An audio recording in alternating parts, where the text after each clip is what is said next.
Very interesting case. Today we are working on 1 TB SSD. It's a SATA SSD. The interesting part about it is that this is built on a single NAND. I'll show you guys. There's only one chip on here, nothing else on the bottom.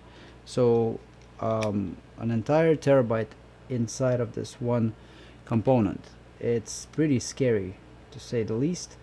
As you can see, it's very thick chip, and maybe we should preheat when we remove it. But thing is that most likely it's a dead-end story here, and the reason for that is that let me turn this light on for you, show you a little better.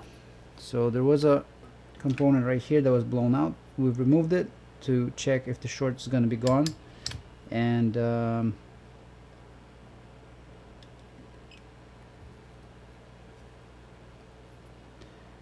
unfortunately this is in short, and this is also in short. So these capacitors, if they're in short with the component that was blown removed, kind of indicate that the short is somewhere else. What could that be?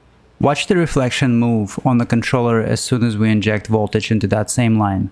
It gives me hope that the controller has actually failed as opposed to the NAND.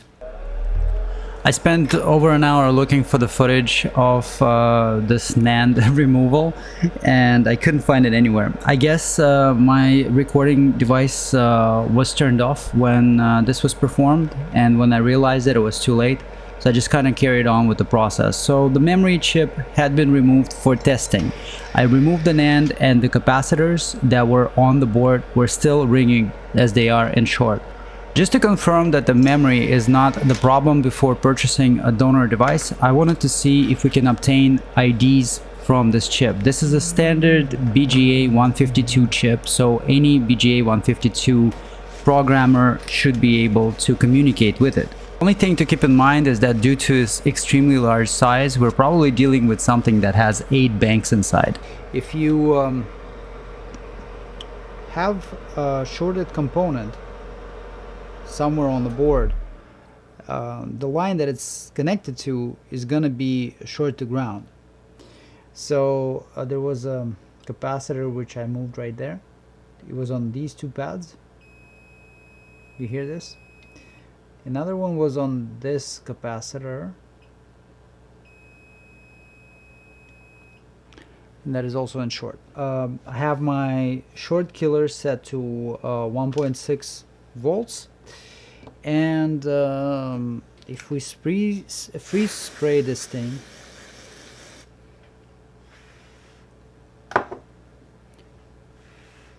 to turn all white,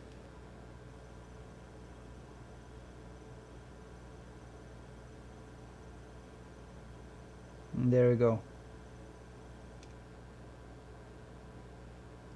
The heat is coming from here.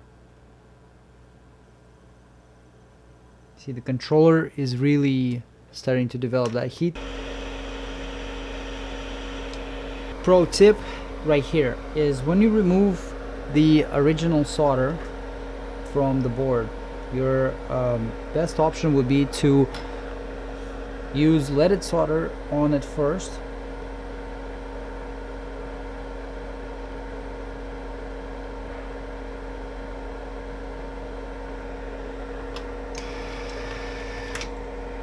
And only then use your wick with it.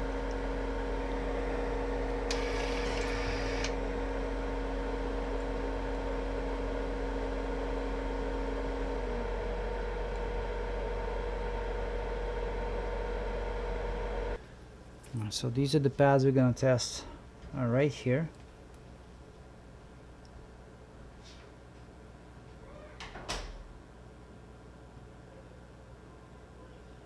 Yep, this is not producing any noise.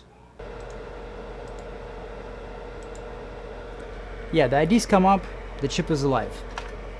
Alright, so this one should be fairly easy and straightforward case now that we got a donor.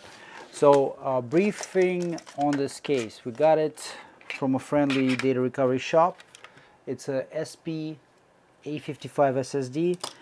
Basically, the story with this thing is, guys, is that they sometimes do fail due to power-related issues, power surges and things like that. These are the two devices. Now, how can we help to resolve this issue? Well, it's not easy to resolve them if you do not have the correct components. Usually what you would need to have is a donor if you're thinking about some sort of swap. Now, the challenge with this case here is that we got a device that is an entire 1 terabyte of data stored inside of one chip. You see how thick that chip is right there? Usually they're not this thick, and it's being ran by PS3111 controller, which is a controller that we do have support for. But the device that came in had this component blown out on it. I'll show you. Right there, I had it replaced. Seems like this is the regular type of device, regular type of component that is used for PS3111, and the memory checks out good. It's got 8 banks, and all 8 banks ID. So the device technically is fine. We don't have other chips on here, so we just need one. Now that means the controller is set up already, routed to work with 8 chip enabled signals, and most devices are not going to have that. So it's not like we could have just thrown this component onto another board that runs on Phison 3111 controller. We needed the same device that it would support the same chip. So I ordered one, even though the client who sent me this unit says that they ordered already 3, because the client is another data recovery shop. They ordered 3 already, but they didn't have any luck finding a match. I got a match on the first attempt, and I'll show you what I would use to select a match if I was looking for one. So let's say we go into buying it. So first of all, any SSD that comes in failed, was in circulation for some time. So it's definitely not going to be a fresh unit that you just go and buy in a store. You go and buy in a store, it may even have the same kind of sticker, but it's just going to be completely different on the inside. On the hard drive, at least, you have tons of information that will navigate you toward picking a right donor. On this unit here, we only have the serial number. But serial number kind of helps us to navigate closer towards getting closer to the manufacturing date of the unit that we're trying to repair, right? So if we look here, this is the original. It starts with 22 024 021, and the closest I could find on eBay, because it's second-hand platform, 22 02 23 43 1. Everything else, if and this is it. Anything else that I looked online for this kind of device, let's go and search 1 terabyte A55. You see they come up. So we want to eliminate the new versions and the listings that don't show that serial number in here, because you're probably going to end up getting something completely random. But here are some good samples. Sometimes they can be brand new, so I'm not going to classify them by used or new, but you would need to go into actual pictures of owners' devices. Like this one starts with 23. I would toss that as a candidate. 23, our device starts with 22. We need to look for 22. So I'm going to go back and I'm going to check out this one. This one also displays the actual real deal picture, but this is again 23. Is it good? Not good for us. Next one, this one, 22 42. 42 is obviously further away from 24 than 23 is. So again, I wouldn't select that if I had a 23 as a contender. Next, we got this one, 23. Again, too new. And I think that wraps it up. You know, there's one more. And this guy here is too old. It's 2027. It's way too old. It's probably something completely different on the inside. And this is what was on the inside. As you can see, twins. Initial recordings that I've done on this unit may have this information. I can't recall exactly because, again, ordering a donor from eBay, the downside of it is you're going to wait like 2 weeks if you're in a different country. We're in Canada, so the donor took a while for it to arrive, but it's here now. Power on. We should get the ready status. If we go into universal utility, the ID of the device should come up with proper specs, proper size and everything. So let's see. Yeah, so silicon power, 1 terabyte. If we go into express test, you can see the unit is reading. That's beautiful. At this point, we're actually, guys, not aiming at getting a translator built because I'm not thinking that's going to be needed. I'm thinking what we're going to need to do is just do a good old memory swap on here. It's going to want the same controller, it's going to want the same platform possibly, but we have that matched up and not going to need to come up with anything special there. So I'm going to lock both of these guys in, remove both memory chips. I'm going to use the donor board with this patient's memory. Okay, so we know that, let's see. Yeah, there's, if you look in the microscope, you see that the outline for the chips is already in place. So we're gonna just place it right on the queue, and everything is gonna work out. At least I hope it will.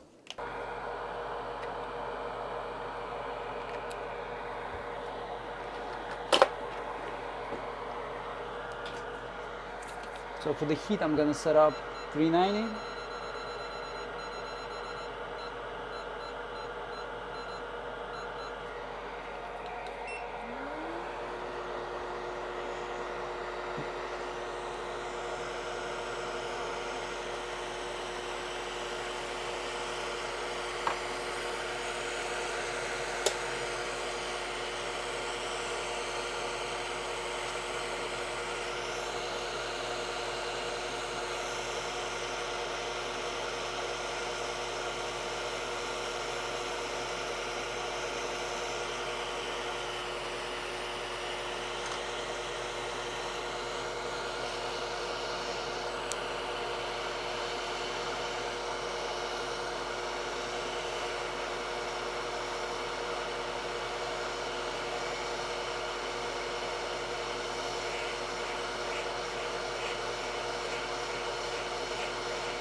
There was some sort of dark spot I had to grind into it just to make sure that it's not a burnt NAND.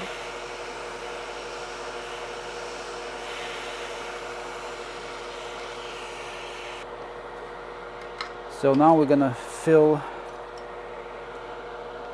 these pads with some leaded solder so that we dilute them a little bit, make it easier for removal, and also removing oxidization if there is any. The tip I like to use for big boards like that is the C245 741. It's a big boy, cleans fast and good. Strong iron.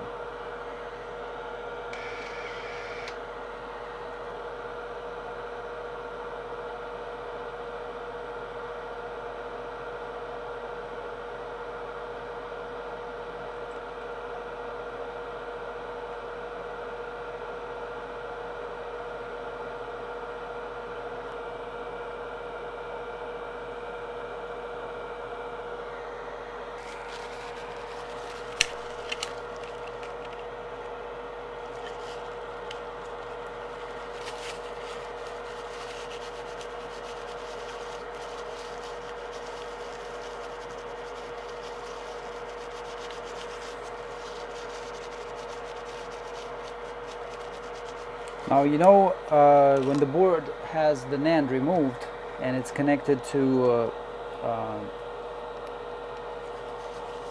a reading device, it should provide an ID of a controller without putting those jumpers or shorting those test points. There you see it comes up with this ID automatically. So that's it, the board is prepped. Let's do the chip now. For the chip we need paper towel. With the board we're going to do the same with the NAND. Fill it up, dilute it, and clean it.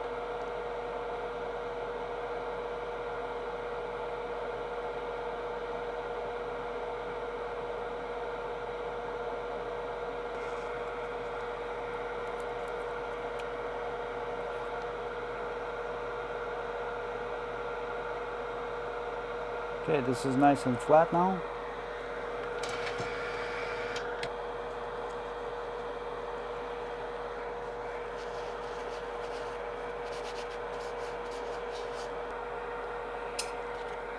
Get the paste.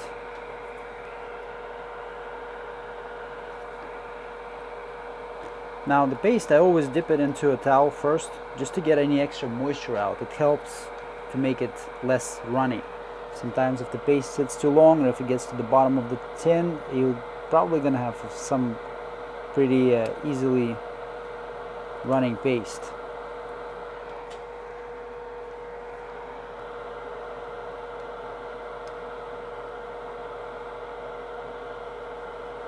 Alright, you fill it up. Bend tweezers on it.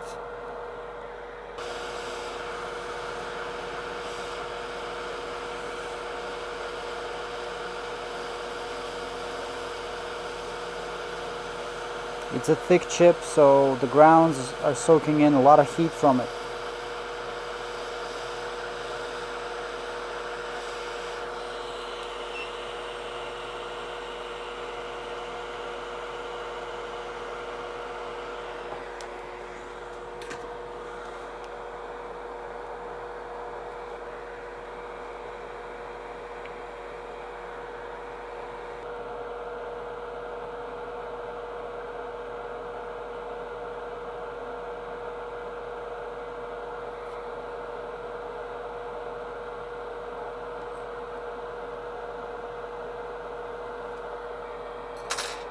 Right now,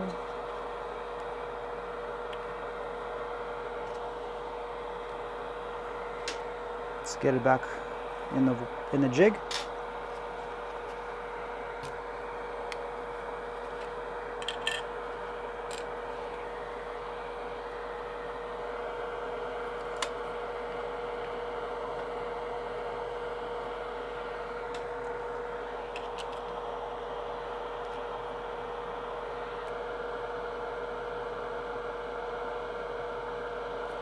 You see that triangle at the bottom, lower right corner? That aligns with the dot on the chip. That's how you know which way to go. This board we can take out.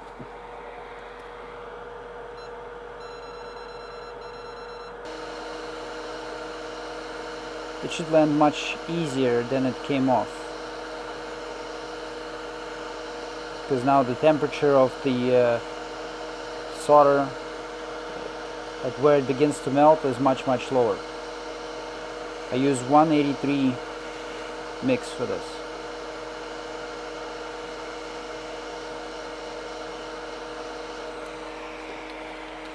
See the bubbles come out from the flux? We're good. While it's cooling off, I'm gonna pack all my extra paste back in the can.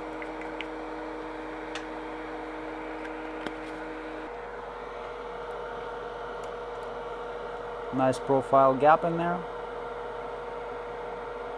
Consistent. I hope on this end also. Yep, looks good. Very nice. Ready?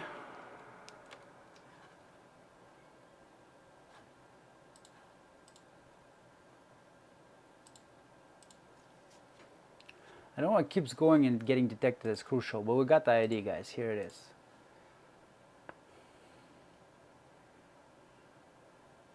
There's the 1 terabyte capacity. If we go into sector edit, there's our boot sector. So yeah, when you're looking for a donor, look for something that is as close as you can get to the original. Don't just buy different devices in hopes that it's gonna magically be compatible when it comes down to generic SSDs. There's our structure all there. If we look at the use space map,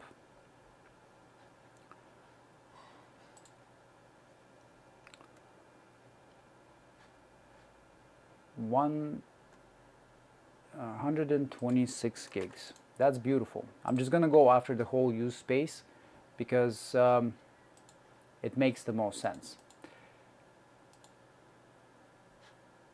Running at 80 megabytes per second. In about half an hour, we'll have a full image of everything that was on this device. So yeah, this is it. If you have any questions, let me know. Thank you guys for watching this episode. Let me know what you think in the comments below, and I'll see you all in the next one.